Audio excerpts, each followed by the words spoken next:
श्री स्वामी समर्थ. नमस्कार मंडळी, स्वागत आहे तुमचं आपल्या या मराठी यूट्यूब चॅनलमध्ये. स्वामींच्या कृपेने आपला दिवस आनंदात जाऊ हीच मी स्वामींच्या चरणी प्रार्थना करते आणि आजच्या या नवीन व्हिडिओला सुरुवात करूया. तर उद्या 21 मे 2026 गुरुवारच्या दिवशी हा दिवस योग आलेला आहे, म्हणजे त्याला आपण गुरुपुष्पामृत योग म्हणत असतो. तर सध्या 17 मेला जो चालू झालेला अधिक महिना आहे, तर या अधिक मासाची सुरुवात झालेली आहे आणि समाप्ती जी आहे तर ती पुढच्या महिन्यात 15 तारखेला होणार आहे अधिक मासाची. आणि या अधिक महिन्यामध्येच हा पहिला गुरुपुष्पामृत योग आलेला आहे. जेव्हा गुरुपुष्पामृत योग हे गुरुवारी येते तेव्हा गुरुपुष्पामृत योग तयार होत असतो. अधिक महिन्यामध्येच हा पहिला गुरुपुष्पामृत योग आलेला आहे. जेव्हा पुष्प नक्षत्र हे गुरुवारी येते तेव्हा गुरुपुष्पामृत योग तयार होत असतो. तब्बल 11 वर्षानंतर अधिक मासामध्ये हा गुरुपुष्प योग जो आहे तर तो आलेला आहे. हा योग सर्व कार्यामध्ये अत्यंत शुभ मानला जातो. या योगावर सुवर्ण, सोने, चांदी किंवा पित्तळ, तांबे खरेदी केले जातात. जेव्हा ह्या वस्तू आपण खरेदी करत असतो तेव्हा आपल्या घरामध्ये वृद्धी होत असते आणि घरामध्ये सुखसमृद्धी प्राप्त होते. मात्र हा योग कितीही शुभ असला तरीही या दिवशी विवाह केला जात नाही, कारण पुष्प नक्षत्र विवाहास वर्ज्य म्हटला गेलेला आहे. तर आपल्या घरामध्ये जे ब्राह्मण आहे किंवा विद्वान आहेत तर त्यांच्या मते नक्षत्र अतिशय शुभ आणि कल्याणकारी आहे. त्या नक्षत्राचे शुभचिन्ह गायीचे स्थान आहे. त्याच्या मतानुसार गायीचे दूध संपूर्ण जगासाठी अमृतमूल्य आहे. गायीमध्ये 33 कोटी देव वास करत असतात. त्याचप्रमाणे पुष्प नक्षत्र गायीच्या स्थानातून निघालेल्या ताज्या दुधासारखेच आहे, पौष्टिक आहे आणि लाभदायी आपल्या शरीराला बनवत असते. आपल्या जीवनामध्ये या दुधाचं महत्त्व जे आहे तर ते अधिक सांगितलं गेलेलं आहे. दुधानेच आपण श्रीहरी विष्णूची पूजा करत असतो. त्यामुळे मनाला शांत करणारा हा गुरुपुष्पामृत योग आलेला आहे. तर गुरुपुष्पामृत योगाचा अर्थ असा आहे की पोषण देणारा, आपल्याला शक्ती जी आहे तर ती प्रदान करणारा हा दिवस म्हणून ओळखला जातो. आपल्या गुरूंची सेवा करण्यासाठी हा दिवस शुभ आहे.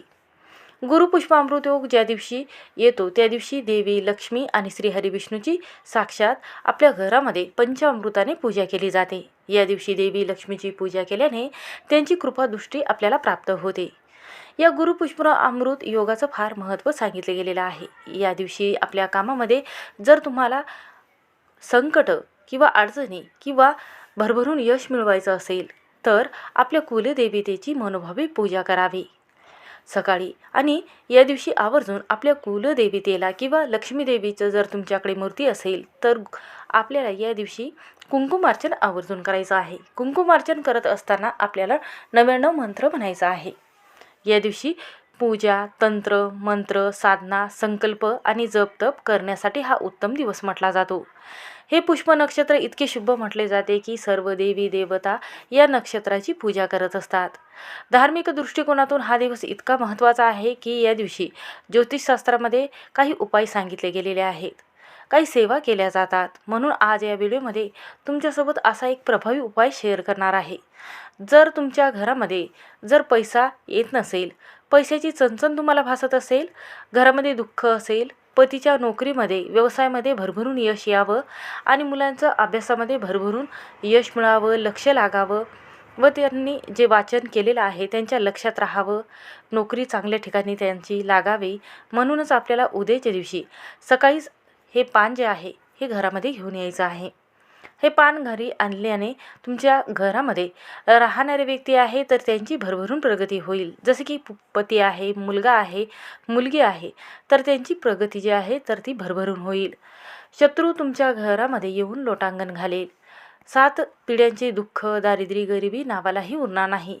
घरामध्ये लक्ष्मी नारायणाचा आशीर्वाद लाभेल. म्हणून आपल्याला असं कोणतं झाड आहे जे माता लक्ष्मीला आणि श्रीहरी विष्णूला घरामध्ये आकर्षित करत असते, तर या झाडाचं पान आपल्याला घरामध्ये आणायचं आहे. त्या पानाचं नाव काय आहे याबद्दलची संपूर्ण माहिती या व्हिडिओमध्ये पाहणार आहोत. त्यामुळे व्हिडिओ हा शेवटपर्यंत नक्की पहा. चॅनलवर नवीन असाल तर नक्की सबस्क्राईब करा. कमेंटमध्ये जय महालक्ष्मी हा मंत्र लिहायला विसरू नका. त्याचबरोबर असेच माहितीपूर्व नवनवीन व्हिडिओ पाहण्यासाठी बेल आयकॉनला प्रेस करा, म्हणजे जेव्हा कधी मी नवीन व्हिडिओ अपलोड करेन त्याचं नोटिफिकेशन सर्वात अगोदर तुम्हाला भेटेल आणि तुम्ही एक पण व्हिडिओ मिस करणार नाही. तसंच हाईप बटनला नक्की प्रेस करा. तर पहा, आज या व्हिडिओमध्ये मी तुम्हाला जो उपाय सांगणार आहे ना, तर तो इतका प्रभावी आहे की आपल्या घरामध्ये या पानाचा अशा पद्धतीने उपाय केल्याने आपल्या घरामध्ये पैसा आकर्षित होतो. पहा, घरामध्ये इतके वादविवाद होतात, आईचं किंवा मुलांचं किंवा वडिलांचं पटत नाही, त्यामुळे एकोपा राहत नाही. घरामध्ये इतके वाद होतात की घरामध्ये राहावंसं वाटत नाही. घरामध्ये सुखसमृद्धी आपल्या नशिबाला व आपल्या घरामध्ये आपल्याला प्राप्त होत नाही. म्हणूनच 21 मेला गुरुवारी गुरुपुष्पामृत योगावरती हा उपाय करायचा आहे. सकाळी 12 वाजण्याच्या अगोदर किंवा 11 वाजण्याच्या अगोदर आपल्याला हे एक पान जे आहे तर ते तोडून आणायचं आहे, आपल्या घरामध्ये आणायचं आहे. हे पान घरात आणतात जेव्हा तुम्ही, तर तेव्हा घरातील जेवढेही दारिद्र्य आहे एका मिनिटात संपत असतात. 7 वेळेचे जे दुःख, दारिद्र्य किंवा आपल्या मुलाची प्रगती होत नसेल, कुठंतरी खुंटलेली आहे, तर ती कमी होत असते. आपल्या घरामध्ये साक्षात नक्षत्र जे आहे किंवा पुष्प नक्षत्र आपण त्याला म्हणत असतो, या नक्षत्रामध्ये जर तुम्ही पूजा करत असाल तर असं म्हटलं जातं की पुष्प नक्षत्र हे सर्व नक्षत्राचा राजा म्हटला गेलेला आहे. जेव्हा हेच पुष्प नक्षत्र गुरुवारी येते तेव्हा त्याला गुरुपुष्पामृत योग म्हटलं जातं. आता 21 मेला जो गुरुपुष्पामृत योग आलेला आहे, तर हा दुर्मिळ योग जुळून आलेला आहे. कारण अधिक महिना सुरू आहे. अधिक महिना हा भगवान श्रीहरी विष्णूला समर्पित केला जातो. तर जेव्हा गुरुपुष्पामृत योग आणि अधिक महिना हा एकत्र जुळून येतो तेव्हा त्या योगाला अनन्यसाधारण असं महत्त्व दिलं जातं. याच शुभ योगावरती केलेले उपाय जे आहे तर ते आपल्या घरामध्ये सुख शांती निर्माण करून देत असतात. 21 मेला सकाळी 6:05 होणारा हा प्रारंभ जो आहे गुरुपुष्पामृत योगाचा, तर हा चालू होणार आहे. तर सकाळी 6:05 चालू होणारा असून रात्री म्हणजे समाप्ती जी आहे तर ती 2:49 होणार आहे. त्यामुळे संपूर्ण दिवसभर आपल्याला हा दिवस जो आहे तर तो पूजा सेवा करण्यासाठी मिळणार आहे. आणि कारण गुरुपुष्पामृत योगावरती आपण जे काही उपाय करतो तर ते उपाय आपल्याला या योगाच्या शुभ मुहूर्तावरच करायचे असतात, तरच त्याचा फायदा आणि लाभ होत असतो. आपल्याला पाहिजे तसं आपल्या घरामध्ये सुख आणि पैसा मिळत असतो. पहा, आपल्या निसर्गामध्ये असे काही वनस्पती सांगितले गेलेले आहेत. साक्षात या झाडामध्ये निसर्गाने जी देणगी आपल्याला दिलेली आहे, ज्या झाडामध्ये आपण रोज पूजा करत असतो झाडाची किंवा प्रदक्षिणा करत असतो, त्या झाडामध्ये एक देवी शक्ती असते. आणि विशेष तिथीवरती आपण या झाडाच्या संबंधित आपण काही उपाय करतो तेव्हा ते खूपच प्रभावी म्हटले जातात. कारण या झाडाच्या पानामध्ये सकारात्मक लहरी ज्या आहे तर त्या जास्त प्रमाणात असतात. म्हणून तिथे आपण जी पूजा अर्चना करत असतो तर त्या पूजेचं संपूर्ण फळ आपल्याला प्राप्त होत असते. नकारात्मक ऊर्जा नष्ट करण्यासाठी देवी शक्ती या झाडामध्ये असते. म्हणूनच भरपूर दिवसापासून तुमच्या मनामध्ये एखादी इच्छा असेल, ती पूर्ण करायची असेल तर हा उपाय नक्की करून पहा. किंवा तुम्हाला नोकरीची इच्छा असेल, धनप्राप्तीचे योग तुम्हाला जुळून यायचे असेल, किंवा पतीची प्रगती व्हावी, घरामध्ये मुलगा असेल त्याची प्रगती व्हावी, त्याला हवं तसं शिक्षणामध्ये भरभरून यश मिळावं, घरामध्ये पैसा टिकत नसेल, सतत पैशाच्या अडचणी ज्या आहेत तर ते तुमच्या घरामध्ये येत असेल, घरामध्ये सतत वादविवाद होत असेल, पती पत्नीचं वाद होत असेल, तर कोणतीही इच्छा मनोकामना पूर्ण करायची असेल तर या शुभ योगावरती तुम्हाला हा जो उपाय आहे तर तो करायचा आहे. जो उपाय मी तुमच्याबरोबर शेअर करणार आहे तर तो अत्यंत प्रभावी आणि सात्विक उपाय आहे.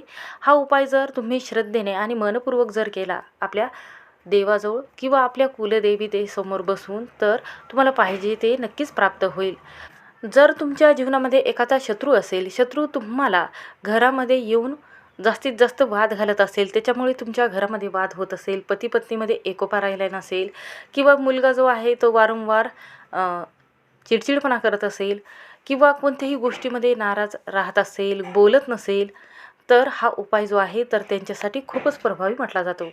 जर तुमच्या जीवनामध्ये एखादा शत्रू असेल, शत्रू तुम्हाला वारंवार त्रास देत असेल, तुमच्या घरामध्ये येऊन त्याच्यामुळे वादविवाद होत असेल, तर हा उपाय खूपच प्रभावी म्हटला जातो. जर तुमच्या घरामध्ये सतत मुलगा जो आहे तो तुमचा चिडचिड करत असेल, सांगितलेलं ऐकत नसेल, तापटपणाने वागत असेल, किंवा तुमच्याबरोबर भांडणं करत असेल, किंवा शत्रू तुमचा हा गुपित असेल, तुमच्यावरी गुप्तवार करत असेल, म्हणून तुम्हाला त्याच्यामुळे खूपच त्रास होत आहे, अशा शत्रूमुळे तुमच्या प्रगतीमध्ये येणारे जे अडथळे आहे तर ते जास्त होत आहे. घरामध्ये काही समस्या येत असतील तर हा उपाय नक्की करा. तर आता पहा, आपल्या सनातन धर्मामध्ये ज्याला आपण देवी लक्ष्मीचं स्वरूप म्हटलं गेलेलं आहे ते झाड आहे औदुंबराचं झाड. या झाडामध्ये दत्त निवास करत असतात. श्री गुरुदेव दत्त यांनी पूजा केली होती या झाडाची आणि नरसिंह सरस्वती यांना या औदुंबराच्या झाडाचे जे पान आहे तर या पानाचे औषध त्यांना लाभले होते. त्यांनी या झाडामध्ये आपले नख खुपसली होती, त्यामुळे त्यांच्या नखाचा जो दाह आहे तर तो कमी झाला होता. म्हणून या औदुंबराच्या झाडाला इतकं महत्त्व दिलं गेलेलं आहे. औदुंबराच्या झाडामध्ये साक्षात श्री हरिविष्णू वास करत असतात. गुरुदेव दत्त आणि माता लक्ष्मी यांना हा दिवस जो आहे तर तो समर्पित असल्यामुळे त्यांची पूजा केली जाते. या औदुंबराच्या वृक्षाच्या मुळाशी ब्रह्मा, मध्यभागी विष्णू आणि अग्रभागी शिव राहतात. आणि जेव्हा तुम्ही या गुरुपुष्पामृत योगावर या झाडाचे एक पान घरामध्ये आणता तेव्हा तुम्ही फक्त एक पान आणत नाही तर साक्षात आपल्याला लक्ष्मी घरामध्ये आणण्याचं काम करत असता. आपल्या घरामध्ये आमंत्रित करत असता पैशाला, लक्ष्मी देवीला. ज्या घरामध्ये दुःख आहे, कर्ज वारंवार होत आहे तर त्यांनी हा उपाय नक्की करा. तर पहा, या झाडामध्ये एवढी तीव्र शक्ती आकर्षित करण्याचं काम असते की आपल्या घरामध्ये लक्ष्मीचं स्थान घरामध्ये प्राप्त व्हावं, ती घरामधून कधीही निघून जाऊ नये, त्यासाठी या पानाचा असा उपाय करायचा आहे. आपल्या घरातील गरिबी ओढून काढण्यासाठी आणि आपल्या घरामध्ये सुखसमृद्धी येण्यासाठी हा उपाय जो आहे तर तो इतका प्रभावी आहे की हा उपाय केल्यानंतर तुम्हाला लगेच याचा जो प्रभाव आहे तर तो दिसायला लागेल. म्हणून सकाळी लवकर उठायचं आहे. थोडीशी हळद टाकून आंघोळीच्या पाण्यामध्ये गंगाजल गोमूत्र टाकून आपलं शरीर हे शुद्ध आणि पवित्र करून घ्यायचं आहे. पिवळ्या रंगाचे कपडे आपल्याला घालायचे आहेत. त्यानंतर हा पुढील उपाय करायचा आहे. तुम्ही मनाभावातून आणि श्रद्धेने करायचा आहे. आणि त्याचबरोबर आपल्या देवांची पूजा पंचामृताने दुधाने करून घ्यायची आहे. त्यानंतर आपल्याला सकाळी 12 वाजण्याच्या अगोदर हा उपाय करायचा आहे. आता उपाय करण्यासाठी लगेचच आपल्याला औदुंबराच्या वृक्षापाशी जायचं नाही, तर आपल्याला काय करायचं आहे, हे पान घेऊन यायचं असं अजिबात नाही करायचं. तर पान आणण्यासाठी आपल्याला त्या वृक्षाला आपल्याला प्रसन्न करून घ्यायचं आहे आणि माता लक्ष्मीला प्रसन्न करून घ्यायचं आहे. तर आपल्याला काय करायचं आहे, तर आपल्याला एक पितळाचं तांब्या जो आहे तर तो भरून घ्यायचा आहे पाण्याने. त्यामध्ये हळद आणि कच्चं गाईचं दूध टाकायचं आहे. त्यानंतर हे जे पाणी आहे तर ते औदुंबराच्या झाडाखाली अर्पण करायचं आहे. थोडेसे लाल आणि पिवळे अक्षता करायचे आहेत. तर हे तांदूळ जे आहे तर ते एका झाडाखाली आपल्याला म्हणजेच औदुंबराच्या झाडाखाली टाकायचं आहे. तिथे एक शुद्ध तुपाचा दिवा लावायचा आहे. 1 रुपयाचं नाणं घ्यायचं आहे आणि नंतर आपल्याला त्या झाडाखाली थोडीशी माती उकरायची आहे, तिथे टाकायचं आहे. आणि त्यानंतर शुद्ध जे पाणी आणलेलं आहे, तांब्याचा लोटा भरून आणलेला आहे, ते टाकायचं आहे पाणी. त्यानंतर हळदी कुंकू अर्पण करायचं आहे. पिवळ्या रंगाची फुले अर्पण करायची आहेत. आणि त्यानंतर औदुंबराच्या वृक्षापाशी जायचं आहे. तिथे गेल्यानंतर तुम्हाला सर्वात प्रथम एक दिवा प्रज्वलित केल्यानंतर त्या दिव्याची पूजा करायची आहे. आणि त्यानंतर वृक्षाला आपल्याला स्पर्श करायचा आहे. त्यानंतर आपल्याला काय करायचं आहे, 11 प्रदक्षिणा करायच्या आहेत. 11 प्रदक्षिणा करता त्यावेळेमध्ये आपल्याला दिगंबरा दिगंबरा श्रीपाद वल्लभ दिगंबरा हा मंत्र 11 वेळा म्हणायचा आहे. त्यानंतर काय करायचं आहे, आपल्याला या वृक्षाला आपल्याला प्रदक्षिणा झाल्यानंतर त्या झाडाखाली एखादं औदुंबराचं वृक्षाचं जे पान आहे जर गळून पडलेलं असेल तर ते घेऊन यायचं आहे. जर औदुंबराचं पान तुम्हाला दिसलंच नाही तर काय करायचं आहे, त्या वृक्षाखाली जायचं आहे आणि झाडाला स्पर्श करायचा आहे आणि क्षमायाचना करायची आहे आणि म्हणायचं आहे की हे झाड माझ्या घरामध्ये लक्ष्मी अखंड स्वरूपामध्ये घरामध्ये राहण्यासाठी, माझ्या जीवनातील जे दुःख आहे, संकट आहे, हे हळूवार कमी होण्यासाठी या झाडाचं एक पान मी तोडत आहे. तर माझ्याकडून काही चुकी झाली असेल तर मला माफ करा असं माता लक्ष्मीला तुम्हाला म्हणायचं आहे. त्यानंतर घरामध्ये या पानाला घेऊन यायचं आहे. गंगाजलाने स्वच्छ धुवून घ्यायचं आहे आणि त्यानंतर या झाडाला आपल्याला हळदी कुंकू लावल्यानंतर तेच हळदी कुंकू जे आहे तर ते आपल्याला घरी घेऊन यायचं आहे. आणि त्यानंतर या हळदी कुंकाने आपल्याला या पानावर आपल्या मनातील इच्छा व्यक्त करायची आहे, लिहायची आहे. तुळशीचं एक काडी घ्यायची आहे आणि तुळशीच्या काडीने आपल्याला या पानावर आपल्या मनातील इच्छा लिहायची आहे. त्यानंतर एक प्लेट घ्यायची आहे, शुद्ध तुपाचा दिवा लावून घ्यायचा आहे. आणि त्यानंतर काय करायचं आहे, हे पान ठेवून तुमच्या देवघरामध्ये भगवान श्री हरी विष्णू आणि माता लक्ष्मीच्या चरणाजवळ ठेवायचा आहे आणि श्री स्वामी समर्थ महाराजांचा फोटो असेल तर त्यांची पूजा करायची आहे। तर हा उपाय करत असताना आपल्याला हा मंत्र आवर्जून म्हणायचा आहे। हा मंत्र इतका प्रभावी आहे की आपल्या घरामध्ये हा मंत्र म्हटल्यामुळे आपल्या घरामधील दुःख आपोआपच कमी होतात।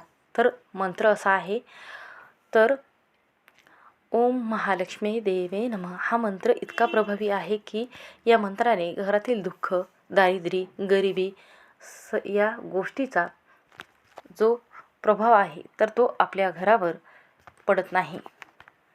त्याचबरोबर असं म्हटलं जातं की हे पान तुम्ही देवघरामध्ये ठेवल्यानंतर त्या पानाला हळदी, कुंकू, अक्षता, फुले अर्पण करायचे आहेत। अगरबत्ती ओवाळून घ्यायची आहे आणि तिथंच तुम्हाला देवघराजवळ बसून एक वेळा श्री सुक्तमचं पठण करायचं आहे, एक वेळा श्री विष्णू सहस्त्रनामाचं पठण करायचं आहे। यानंतर तुम्हाला 108 वेळा हा मंत्र आवर्जून म्हणायचा आहे। तर तो मंत्र असा आहे, ओम श्रीम दारिद्र्य विनाशाय धनधान्य समृद्धी देही देही नमः। हा मंत्राचा 108 वेळा जप करायचा आहे आणि त्यानंतर तुमची जी इच्छा आहे तर ती इच्छा मनोकामना तुम्हाला व्यक्त करायची आहे। यानंतर संपूर्ण दिवसभर रात्रभर हे पान तिथेच तुमच्या देवघरामध्ये ठेवायचं आहे। दुसऱ्या दिवशी शुक्रवार आहे तर शुक्रवारी ते पान तुमच्या देवघरासमोर उचलून ते वाहत्या पाण्यामध्ये विसर्जित करायचं आहे। जर तुमच्या घराजवळ वाहतं पाणी नसेल तर त्या झाडाचं पान जे आहे तर ते तुम्ही औदुंबराच्या वृक्षाखाली अर्पण करू शकता।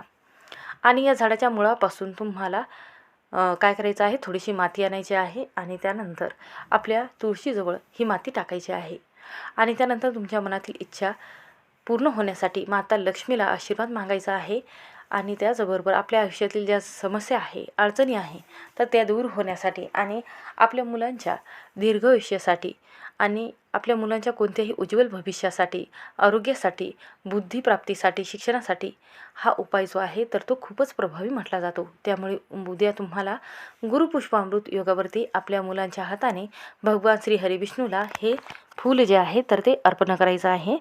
तुम्ही या दिवशी खिरीचा नैवेद्य अर्पण करू शकता। यामुळे जीवनातील जे काही अडचणी आहेत तर त्या आपोआपच दूर होतात। आपल्या घरातील वातावरण जे आहे तर ते आनंदी आणि पवित्र राहत असते। शास्त्रामध्ये असं म्हटलं गेलेलं आहे की ज्या घरामध्ये या दिवशी वादविवाद केले जातात, क्लेश केले जातात किंवा घरामध्ये विनाकारण भांडणं केले जातात, ओरडले जाते, त्या घरामध्ये माता लक्ष्मी राहणं पसंत करत नाही। म्हणून संपूर्ण उद्याचा दिवस जो आहे तर तो शुभ आहे, अमृतकाळ आहे। तर या अमृतकाळामध्ये चुकूनही आपल्या घरामध्ये वादविवाद होतील असं वागू नये। घरामध्ये आवर्जून चांगल्या गोष्टी होतील असंच आपल्याला वागायचं आहे, कोणाबरोबर वादविवाद घालू नये। म्हणून हा उपाय आणि ही सेवा करून पहा, सर्व कामामध्ये तुम्हाला नक्कीच यश मिळेल। श्री स्वामी समर्थ। व्हिडिओ आवडला असेल तर स्किप न करता शेवटपर्यंत नक्की पहा।